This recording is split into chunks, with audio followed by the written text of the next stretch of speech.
ጤና ይስጥልን የተከበራችሁ አድማጭ ተመልካቾቻችን፣ በዛሬው ፕሮግራማችን የሙስና ወንጀሎችን ምርመራ በተመለከተ ዝግጅት አሰናድተናል። የአማራ ክልል ፖሊስ ዋና ጠቅላይ መምሪያ የሙስና ወንጀሎች ምርመራ ዋና መምሪያ እያከናወነ ያለውን የአጠቃላይ የሙስና ወንጀሎችን ምርመራ በተመለከተ ቆይታ እናደርጋለን።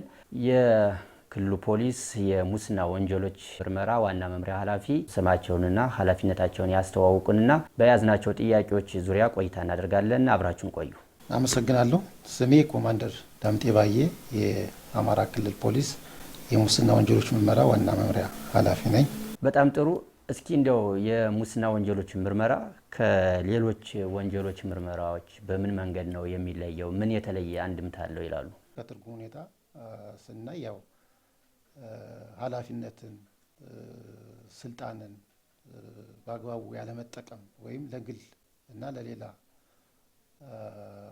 ሶስተኛ ወገን የመጠቀም እና ኃላፊነትን በአግባቡ ያለመወጣት እንደሆነ ነው በዋናነት የሚያሳየው። እና ከሌሎች ወንጀሎች የሚለይበት ባህሪ ምንድን ነው የሚለውን ስናይ የመጀመሪያው በዚህ ወንጀል የሚሳተፉ ሰዎች በጣም በትምህርት ዝግጅታቸው፣ በእውቀታቸው እና በኢኮኖሚም ሆነ በስልጣን ከፍተኛ አቅም ያላቸው ስለሆነ ይህንን የሙስና ወንጀል ለመከላከል እንደ አንድ ፈተና ተደርጎ የሚወሰድና ይሄ አንዱ ባህሪው ተደርጎ የሚታይበት ሁኔታ ነው ያለ።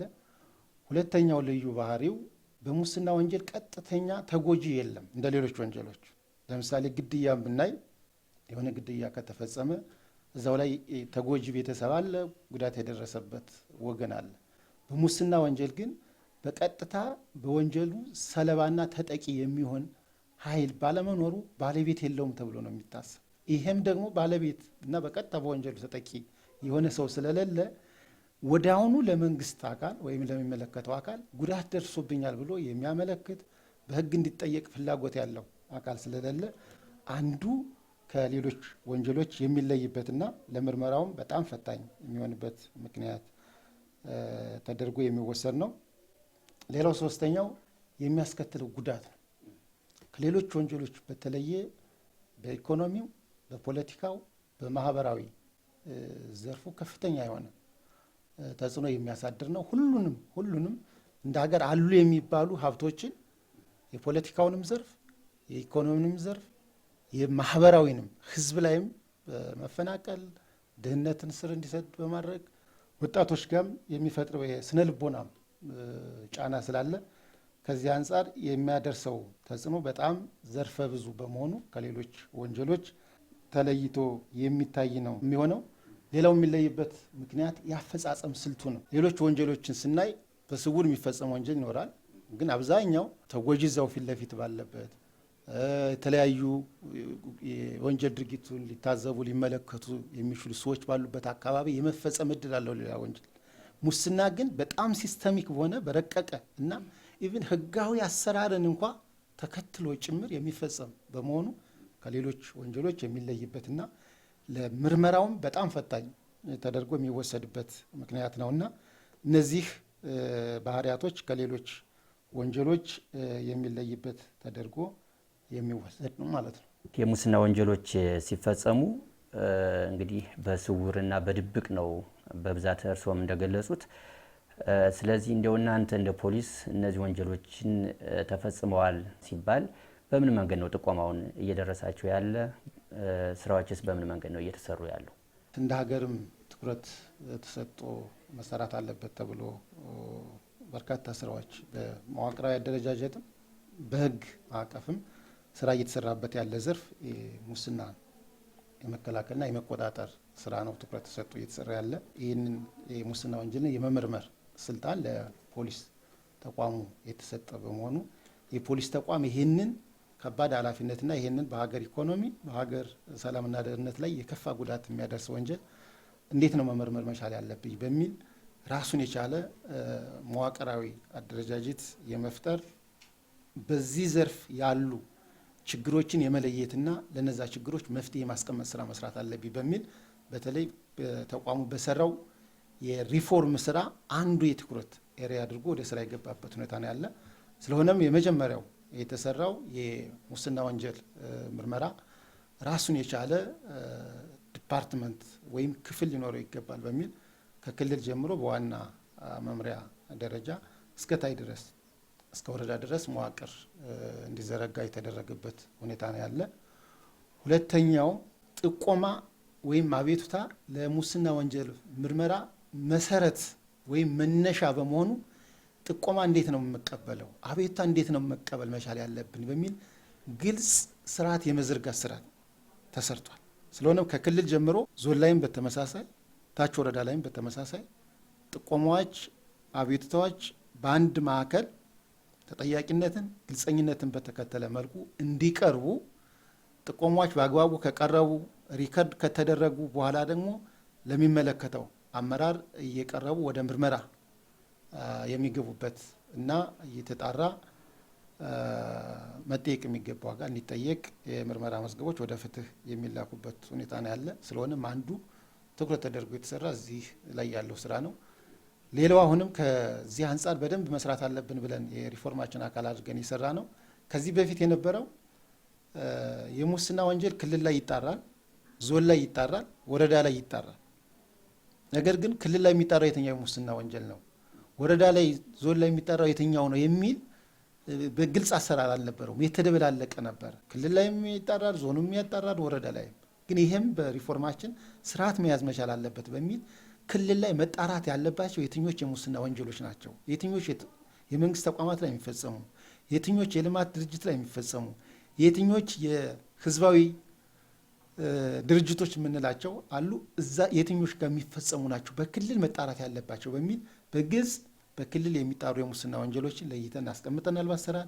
ዞን ላይ ሊጣሩ የሚገባቸው የትኞች የሙስና ወንጀሎች ናቸው በሚል በግልጽ ለዞኑም ተለይቶ የተሰጠበት፣ ከክልሉና ከዞኑ ውጭ የሆኑ ደግሞ በወረዳ ሊጣሩ የሚችሉ የትኞች የሙስና ወንጀሎች ናቸው በሚል በግልጽ በዚህም አሰራር ተቀምጦለት ወረዳውም የራሱን ስልጣን አውቆ፣ ዞኑም የራሱን ስልጣን አውቆ፣ ክልሉም መውሰድ ያለበትን ድርሻ አውቆ በአሰራር በመመሪያ ወጥቶለት በዛ አግባብ የተሰራ ስለሆነ የተሻለ ነገር አለ ብሎ መውሰድ ይቻላል። ብዙ ጊዜ ከማህበረሰቡ የሚመጡ ጥቆማዎችም እኛም የምንታዘበው ነገር ምንድን ነው፣ ተራ አገልግሎት ከማግኘት ጀምሮ ትልልቅ ፕሮጀክቶችን ለመገንባት ሙስናዎች በዛው ልክ እያደጉ የመጡበት ሁኔታ እንዳለ መረጃዎች አሉና ምንድን ነው አሁን ላይ ያለው ደረጃ፣ የሙስናው ደረጃ ምን ይመስላል? ከሚቀርቡ ጥቆማዎች በምርመራ በምናገኛቸው ግኝቶች እና ታች ህዝቡ ላይም በተለይ ከአገልግሎት አሰጣጥ ጋር በተያያዘ የሚያነሳው ቅሬታ ስላለ አጠቃላይ የሙስና ሁኔታ በምን ላይ ነው የሚለውን ነገር ካየን ችግሩ አሁንም ስር እየሰደደ እየሰፋ እና እያደገ ያለ መሆኑን የሚያሳይበት ሁኔታ ነው ያለ። በተለይም ደግሞ እንደኛ ክልል ያው የገጠመን የጸጥታ ችግር አለ።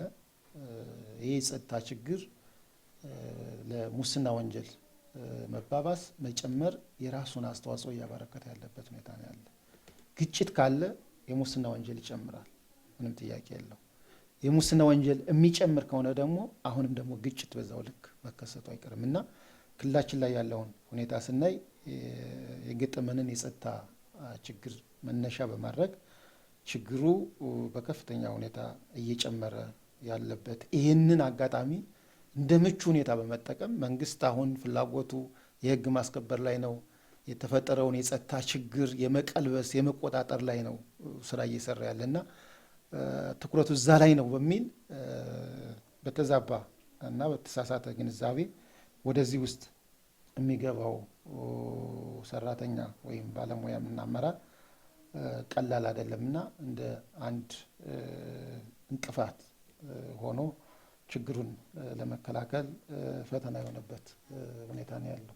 እንግዲህ ይህ ዲፓርትመንት ወይም ይህ ክፍል ከጸረ ሙስናና ስነ ምግባር ኮሚሽን ተለይቶ ለፖሊስ ተሰጥቷልና የመርማሪዎች አቅምና ስነ ምግባርስ እንዴት ይታያል? ራሳቸውስ ከዚህ ድርጊት ምን ያክል ነፃ ናቸው ማለት እንችላለን? አጠቃላይ የምርመራ ስራችን ስነ ምግባርና ከጸረ ሙስና ኮሚሽን ከመጣ በኋላ ያው ቅድም ባልኩት መልኩ በርካታ አደረጃጀት አሰራሮችን የማስተካከል ስራዎች እየተሰሩ ነው ያለ። ነገር ግን አሁንም ብዙ መስራት የሚጠይቀን ነገር አለ። አንደኛው መዋቅሩን እስከ ወረዳ ድረስ ብንዘረጋም የሚፈለገውን ያህል የሰው ኃይል እስከታይ ድረስ መመደብ እና ማሰማራት ያልቻልንበት ሁኔታ ነው ያለ። የአመራር ከፍተኛ እጥረት አለ፣ የባለሙያ እጥረት አለ። ይህንን ያው የክልሉ ፖሊስ ዋና ጠቅላይ መምሪያም በደንብ ችግሩን ለይቶ በቀጣይ ከክልሉ መንግስት ጋር እየተነጋገረ የአመራር እና የባለሙያን ክፍተትም ለመፍታት ስራ እየተሰራ ያለበት ሁኔታ ነው ያለ። ከዚሁ ጋር በተያያዘም ቅድም እንዳልኩት የሙስና ወንጀል ያው የራሱ ባህሪ ስላለው አፈጻጸሙም እጅግ ውስብስብ በመሆኑ ይህንን በረቀቀ መንገድ የሚፈጸም የሙስና ወንጀል ፈልፍሎ እውነታውን አጣርቶ ዳር ሊያደርስ የሚችል ባለሙያም ከመገንባት አንጻር አንዱ ፈተና እሱ ስለሆነ እዚህ አካባቢም የአቅም ውስንነቶች አሉ፣ የአቅም ችግሮች አሉ። እነዛንም ለይተን በስራ ላይም ስልጠና ጭምር እየሰጠን ክፍተቶችን ለመሙላት ጥረት እያደረግን ያለንበት ሁኔታ ነው ያለ። ስለሆነም አንዱ አሁንም በሪፎርማችንም ከሙስና ወንጀል ምርመራ ስራችንም የትኩረት ኤሪያ አድርገን መስራት አለብን ብለን እየሰራን ያለን የባለሙያውን የአመራሩን አቅም የመገንባት የመፍጠር ነው። በተለይ ከሙስና ወንጀል ባህሪ አንጻር እሱን ሊመጥን የሚችል አመራርና ባለሙያ መፍጠር መቻል አለብን በሚል እየተሰራ ነው። ክፍተቶች እንዳሉ ይወሰዳል። ከስነ ምግባር ጋር በተያያዘ የእኛም ተቋም ሌሎች ተቋማት ላይ የሚታየው ችግር ይታያል። እኛም ጋር ከዛ የተለየ አይደለም። ባለሙያው ጋር የሚታይ ክፍተት አለ፣ አመራሩ ጋር የሚታይ ክፍተት አለ። ከስነ ምግባርም ከሌሎችም ጋር በተያያዘ እሱን እየለየን የመጀመሪያው ግንዛቤ መፍጠር የመገንባት ስራ እየተሰራ ነው። እሱ ላይ ጊዜ ወስደን እየሰራን ነው። ሁለተኛው ለዚህ በር የማይከፍቱ አሰራሮችን የማስተካከል ስራ ቅድም እንዳልኩት አቤቱታ ስንቀበል ግልጽ ስርዓት ካለን፣ ምርመራ ስናጣራ ግልጽ ስርዓት ካለን ችግሩን እየፈታን ስለምንሄድ አሰራሮቻችንን ግልጽ የማድረግና በዛ አግባብ እንዲመሩ የማድረግ ስራ እየተሰራ ነው ያለ። ከዚህ አልፎ ደግሞ ችግር ውስጥ የገቡትንም ያው በተቋማችንም በዚህ ውስጥ ተሳትፏል ተብለው አቤቱታ ቀርቦ ጥቆማ ቀርቦ ምርመራ አጣርተን ለህግ ያቀረብነው አለ። ስለዚህ አካባቢ በተለይ ህግ አስከባሪ ተቋም ስለሆነ ትኩረት ሰጠን መስራት መቻል አለብን። ከሌላው በተለየ ህግ የማስከበርና ኢቭን ወንጀል ሲፈጸም እንኳን መርምሮ ለህግ የማቅረቡ ድርሻ የኛ ተቋም ስለሆነ ከዚህ አንጻር ስነ ምግባር ላይ ልዩ ትኩረት አድርገን መስራት አለብን በሚል በዛ አግባብ እየሰራን እንደሆነ ግንዛቤ ይወሰድ። በተለይ በዚህ በጀት ዓመት እንግዲህ በርካታ የመንግስት ሀብት እንዳስመለሳችሁ ተናግረዋልና እንደው ምን ያክል ነው ይሄ ያለው ሁኔታ? ሀብትን ማሳገድ ሀብት ወደ ነበረበት እንዲመለስ ከማድረግ አንጻር የተሰሩ ስራዎችን በተመለከተ በ9 ወሩ እንግዲህ ወደ 1061 አካባቢ ጥቆማዎች የቀረቡበት ሁኔታ ነው ያለ።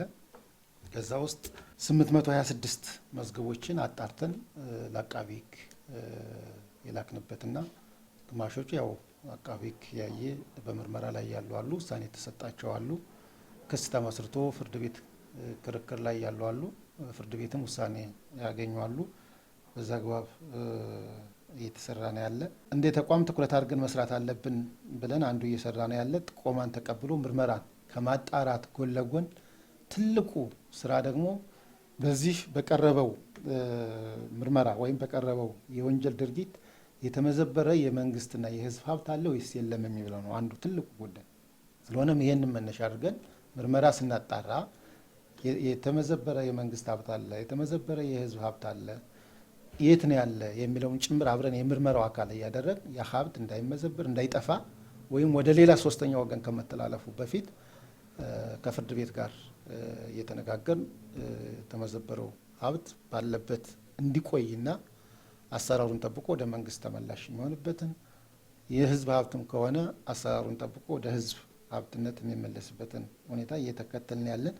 ከዚህ አንጻር ከቀረቡ ጥቆማዎች በጣም ሰፋ ብሎ የታየበት ከመሬት ጋር የተያያዘው ጉዳይ ነው። አላግባብ የመንግስትን መሬት አሳልፎ የመስጠት፣ ሀሰተኛ ሰነድ በማዘጋጀት የመንግስትና የህዝብን መሬት ወደ ግል የማዞር፣ በተለይ ደግሞ አሁን ከዚህ ከቤት ስራ ማህበራት ጋር በተያያዘ የተለያየ ሀሰት ማስረጃዎችን ጭምር በማቅረብ በመመሪያው የማያሟላ ሰው ጭምር እንዳሟላ የተደረገ እዚህ አካባቢ የመንግስትና የህዝብ ቦታን የመውሰድ ሁኔታ በጣም በከፍተኛ ሁኔታ ጨምሮ የታየበት መንገድ ነው ያለ። ከዚህ አንጻር 147,000 ካሬ አካባቢ አላግባብ የተሰጠ መሆኑን ምርመራ አጣርተናል።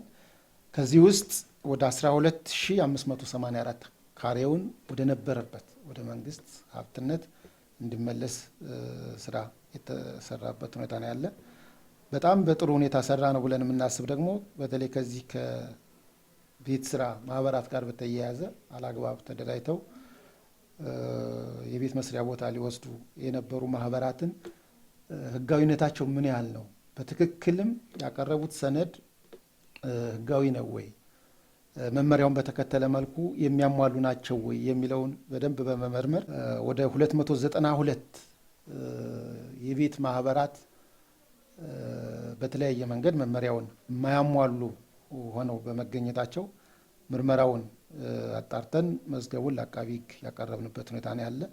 በዚህም ይሄ 292 ማህበራት ቦታ ቢወስድ ኖሮ ወደ 1,051,000 ካሬ ቦታ ይወሰድ ነበር። ይሄንን ማዳንና ቦታ እንዳይሰጥ በፍርድ ቤት ማሳገድ የተቻለበት ሁኔታ ነው ያለና ሌላው በሐሰት ማስረጃ በተለይ የፍርድ ቤት ውሳኔዎችን በማዘጋጀት ፍርድ ቤት ወስኖልኛል፣ ውሳኔ ሰጥቶበታል በሚል የመንግስት ከተማ ቦታዎችን ለመውሰድ የሚደረግ ጥረት አለ። በዚህም ወደ 2,550 ካሬ በሐሰት የፍርድ ቤት ውሳኔ ሊወሰድ የነበረን ቦታ የተሰጠው ውሳኔ የሐሰት መሆኑና ፍርድ ቤቱ ውሳኔ ያሰጠበት መሆኑ ከሚመለከታቸው ፍርድ ቤቶች በማረጋገጥ ይህን ቦታ ማዳን የቻልንበት ሁኔታ ነው ያለ። ቅድም እንዳልኳቸው ወደ 826 የምርመራ መዝገቦችን ለፍትህ ስንልክ በዛ ውስጥ አላግባብ የተመዘበረ የመንግስት ገንዘብ አለ በሚል ከግለሰቦችም ከድርጅቶችም ወደ 80,724,000 ብር ከመንግስት ተመዝብሯል በሚል ወደ ሌሎች አካላት እንዳይተላለፍ በፍርድ ቤት አሳግደን መዝገቡን ለፍትህ ያቀረብንበት ሁኔታ ነው ያለ።